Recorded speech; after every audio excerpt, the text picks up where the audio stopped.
Olá, meus amigos. Nós estamos para darmos início agora, na companhia de todos, a mais uma das nossas chamadas videoaulas sobre o Livro dos Espíritos, como já estamos fazendo há algum tempo.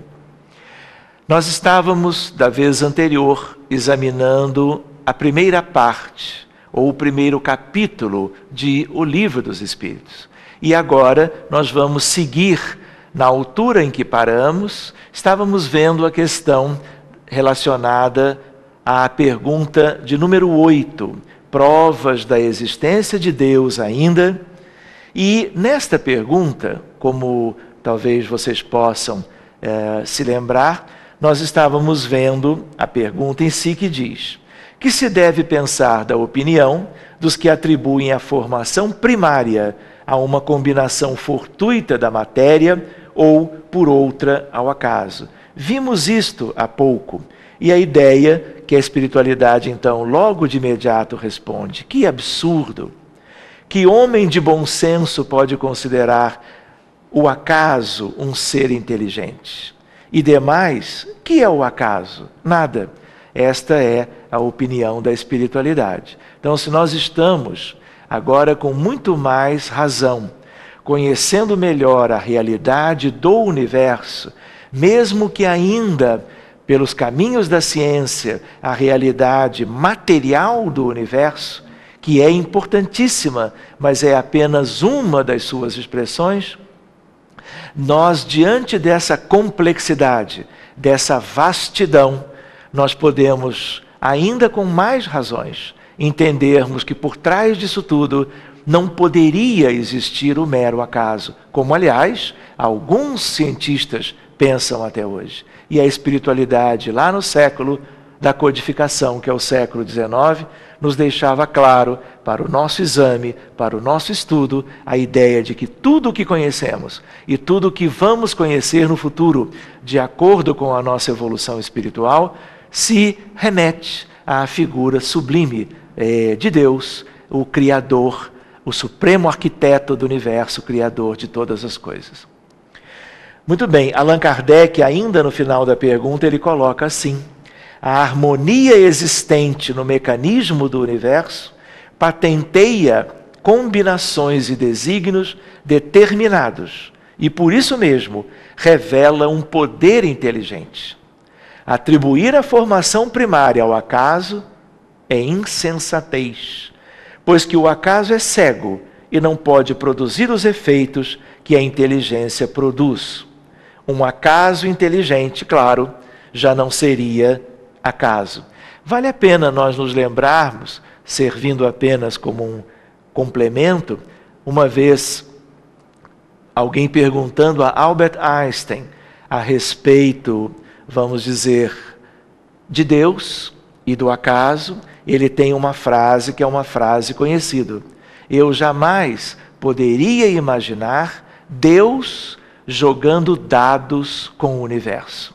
Claro que essa resposta, ela foi dada num certo contexto, contextualizando propriamente a pergunta e a resposta em si. Mas ela também traz a ideia de um grande pensador que trouxe para nós um grande desenvolvimento da física e especialmente a chamada teoria da relatividade geral e especial, que mais cedo ou mais tarde, aqui mesmo, em uma das nossas videoaulas do futuro, nós vamos examinar de perto também, quando estivermos vendo as relações entre o que se conhece hoje, o que se conhecia na época, e aspectos lindíssimos que têm a ver com a obra e têm a ver com a vida divina, a vida universal. E no final, então, ele diz: um acaso inteligente já não seria o acaso. Na pergunta seguinte, que é a pergunta número 9, em que é que na causa primária se revela uma inteligência suprema e superior a todas as inteligências? Ou seja, o que comparando com as inteligências outras conhecidas, claro que aqui no nosso mundo, nós poderíamos ligar à inteligência superior ou divina. E aí, de novo, a espiritualidade diz algo parecido. Tendes um provérbio que diz: Pela obra se reconhece o autor. Pois bem, vede a obra e procurai o autor. E aí ele chama a nossa atenção, quando ele diz: o orgulho é que gera a incredulidade. O homem orgulhoso nada admite acima de si. Por isso é que ele se denomina a si mesmo de espírito forte. Pobre ser que um sopro de Deus pode abater. E é claro, nós nos lembramos desses que são o conjunto dos vícios humanos que nos tem atrasado a felicidade e nos tem mantido numa espécie de retaguarda da evolução. E um deles é exatamente o orgulho. E é esse orgulho que nos tem atrasado tanto. E a espiritualidade não deixou de aproveitar o ensejo para nos chamar a atenção de que quando nós acreditamos que podemos entender tudo do universo mais simples à nossa volta e do universo mais amplo como um todo, nós podemos fazer questão de que o nosso entendimento mais simples já justifique tudo, esquecendo de questões muito relevantes que precisamos examinar e que se prendem à figura do Criador. E Allan Kardec traz assim, ainda sobre a pergunta que estamos examinando: do poder de uma inteligência se julga pelas suas obras. Não podendo nenhum ser humano criar o que a natureza produz, a causa primária é, conseguintemente, uma inteligência superior à humanidade. E vejam só, uma humanidade atrasada, semi-primitiva, tratada pelos espíritos como um mundo de provas e expiações. Allan Kardec continua dizendo: quaisquer que sejam os prodígios que a inteligência humana tenha operado, e ela vem renovando esses prodígios constantemente, ela própria tem uma causa. E quanto maior fora o que opere, tanto maior há de ser a causa primária.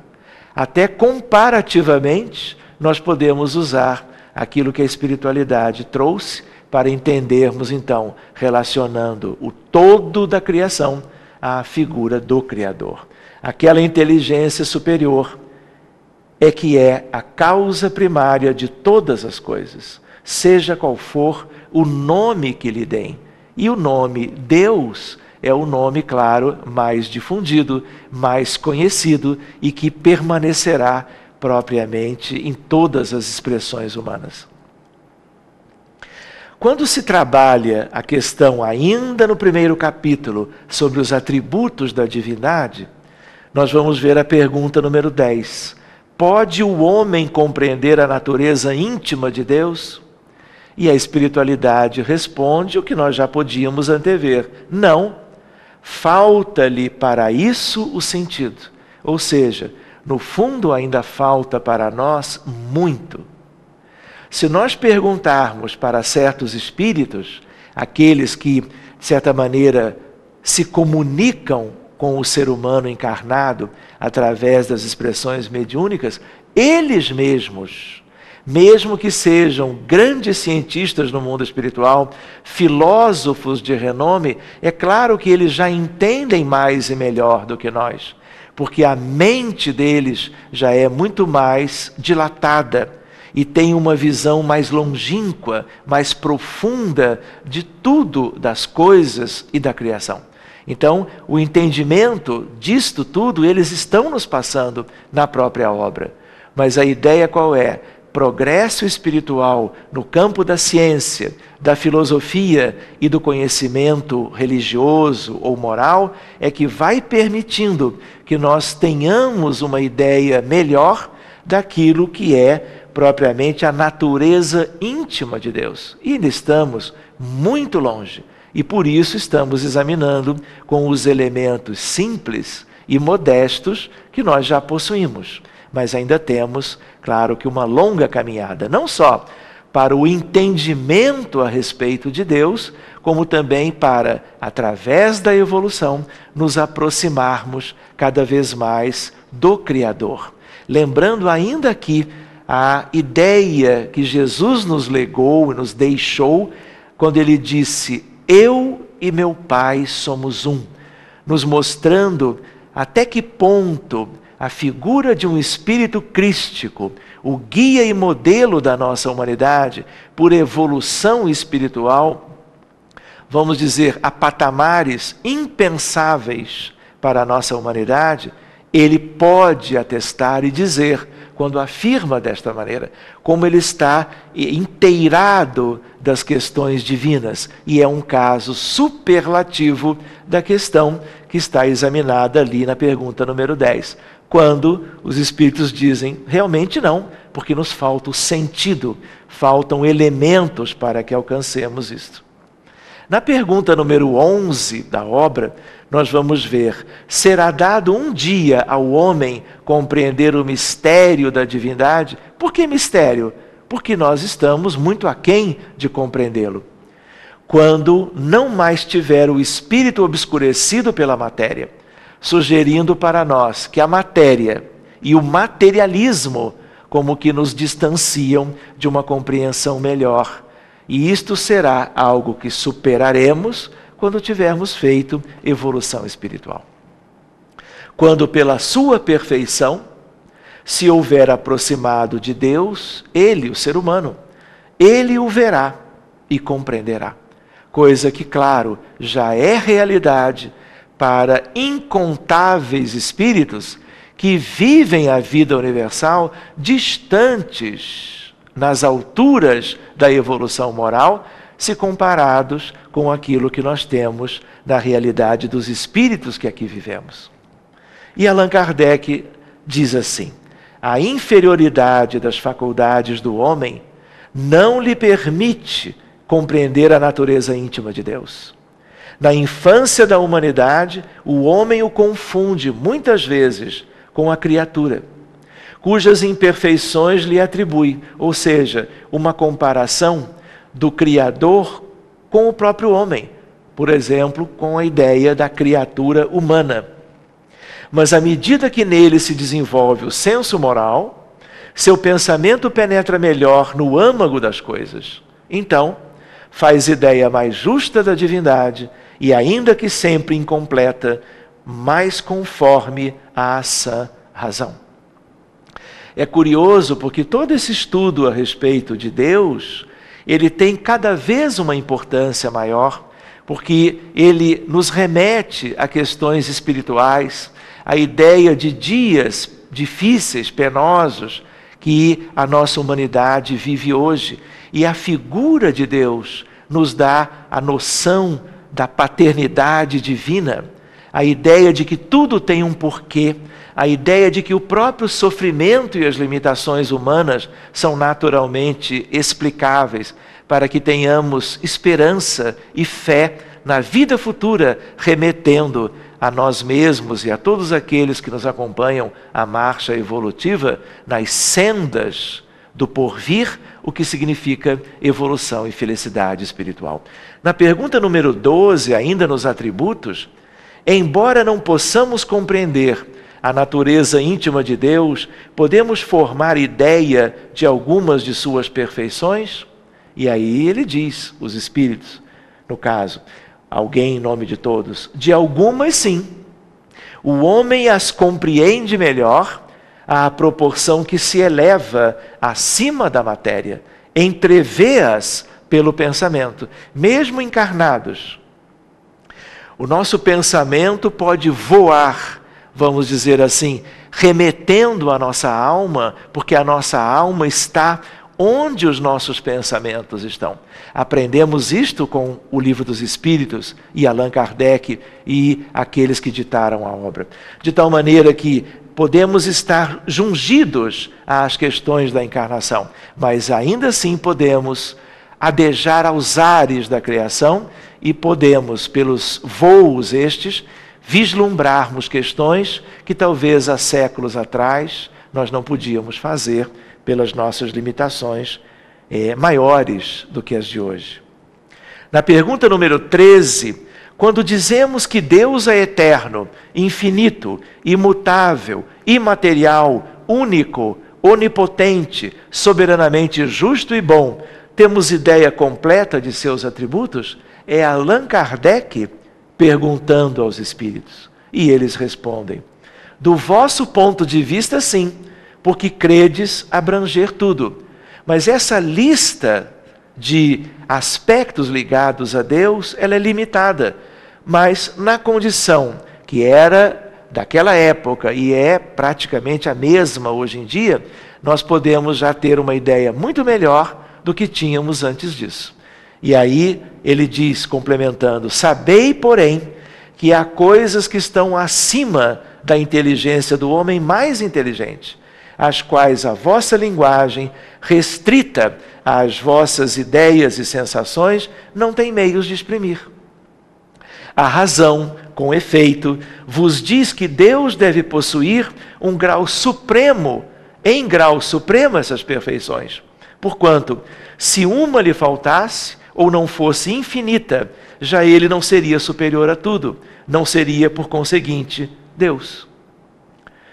Para estar acima de todas as coisas, Deus tem que se achar isento de qualquer vicissitude e de qualquer das imperfeições que a imaginação possa conceber. Então nós estamos, vamos dizer assim, no contexto limite de tudo aquilo que na realidade nossa de hoje nós podemos vincular à figura de um Deus criador de tudo e de todos.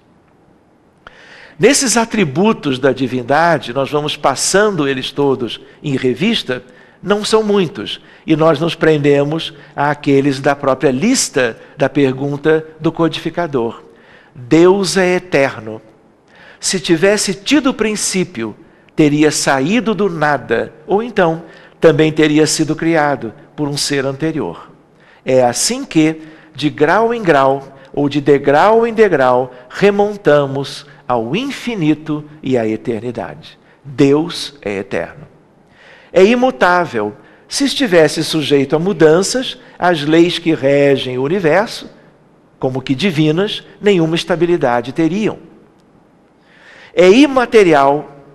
Quer dizer isto que a sua natureza difere de tudo o que chamamos matéria. Por isso, na pergunta aquela referida antes, numa outra videoaula, ficamos com a ideia. Qual era a resposta? O que existe no universo? Espírito, matéria, fluido cósmico universal e Deus como algo à parte de tudo isto.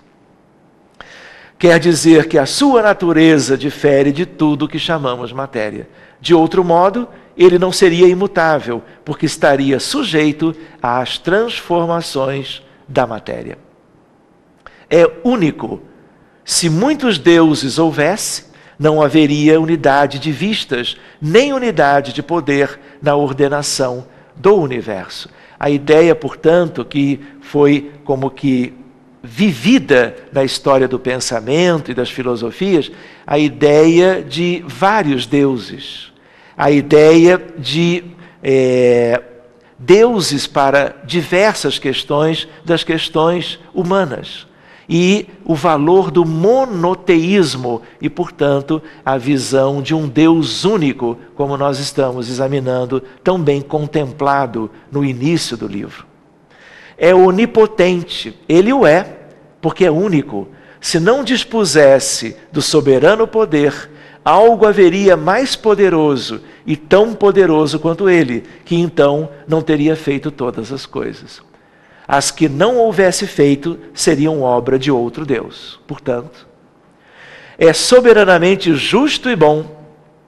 A soberania providencial das leis divinas se revela assim nas mais pequeninas coisas como nas maiores, e essa sabedoria não permite se duvide nem da justiça, nem da bondade de Deus. Meus queridos amigos, nós vamos finalizando por agora esse nosso estudo e daremos prosseguimento assim que nos seja possível. Que Jesus, mais uma vez, esteja com todos vocês e que possamos estar examinando cada vez de mais perto as questões relevantes deste livro monumental que dá início a era do Espírito para a nossa humanidade. Muito obrigado.